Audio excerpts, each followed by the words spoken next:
So I'm Abel Alexander, and I'll be discussing third-hand smoke.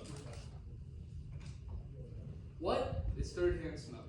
Third-hand smoke is the toxic residue left behind after the usage or consumption of a tobacco product. Third-hand smoke is insidious because unlike first-hand smoke where I'm smoking, or second-hand where my partner here is smoking, third-hand is the built-up residue from second-hand smoking and first-hand smoking, and it's all around us. Look at this poster board. Where do you think third-hand smoke could possibly be on all these items? I'll give you a hint. It's everywhere. All these items on this board can be infected and be hosts of third-hand smoke particles. Whether it's carpet or lampshades or t-shirts or socks, all these household objects can hold the toxic particles from third-hand smoke. It's especially dangerous to infants or people who have gone through chemotherapy because third-hand smoke is in the environment around you. Children such as infants will be crawling around, and if you've ever been around infants, you know they love to put things in their mouth. So in a toxic environment that's been infected with third-hand smoke, a child who puts their toy in their mouth will be ingesting third-hand smoke particles, and that will be very detrimental to their growth. Similarly, chemotherapy patients. There was a report done on a woman who had recently gone through chemotherapy and moved into this new house. A few days after moving in, she started to feel uneasy, and she had the building tested for third-hand smoke residue. As it turns out, the previous owners were smokers, and in the garage there was years of stains from the third-hand smoke particles. She immediately had to leave and find a new place to stay because her immune system was weakened from her chemotherapy treatment, so she couldn't live there. This third-hand smoke is very real, and even though most people don't know about it, it's a topic that we must address. Third-hand smoke is especially dangerous because it's so unknown, right? However, we also have to realize that third-hand smoke can be built up anywhere and everywhere. In schools, in our school, we did a test. We were one of few schools in our county to do a test in our bathrooms to see the third-hand smoke residue built up on stalls and under the sink. When we did these tests, our bathroom showed up to have high to moderate levels of third-hand smoke residue, which is scary to think about because I use these bathrooms. All of us students here use these bathrooms. We are all exposed. And if you have kids that go here, they're exposed. And as much as we try to ignore it, this is something that we have to address. 56% of non-smokers in a smoking household have been exposed to third-hand smoke. And 22% of infants or children under the age of 18 in the US have been exposed. That's 126 million people in the US. That is a shocking number and something that we have to be afraid of.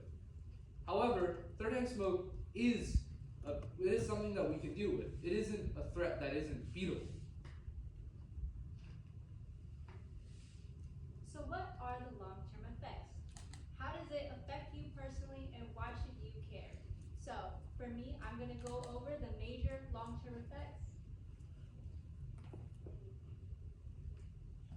First, cell and DNA damage. Again, third-hand smoke is sort of invisible, but when you touch it, it's definitely real. It's seeping into your cells and going straight to your DNA. This is very important because it causes oxidative stress. What does that mean? Well, it means that your cells are not able to regenerate and repair like they usually should or function. This doesn't apply to one specific cell type. It is with livers, blood, lungs, heart. It's anywhere chemicals can reach. So it's hurting you on a molecular level. Sorry. Here are facts if you want to do a little bit of research yourself. Next slide, please. So when it comes to cancer reproductive harm, the third-hand smoke was found to be able to have 25 chemicals that cause these two things. When it comes to reproductive harm, it can prevent you from having children, or when you do have children, your children can have birth defects. Like Abel was saying, when it came to children having third-hand smoke inside their mouths because they're picking up a toy to just play with. They're exploring when they're in their infant years. You're actually getting them exposed, again, on a molecular level, and they are actually prone to having pulmonary diseases and bacterial so that's why it's very important for you guys to know that there is a way to combat this. We would not give you a problem without giving you a solution. So here is your arsenal. For surfaces, you can use Simple Green, which is an alkaline solution, or white vinegar solution to clean your surfaces, whether that be your walls or your bathroom sinks. When it comes to your clothes or anything like a mattress cover, you can put it inside of your washing machine. You might have to run several cycles depending on how much third-hand smoke residue is on your furniture. But yes, there are ways for your fabrics to be clean and for you to get rid of this third-hand smoke. When it comes to flooring, you can use a vacuum cleaner using an HEPA filter, a high efficiency particulate air filter. And so those are 3 ways that you could get rid of third-hand smoke from your home. I do want to give you a little side note here.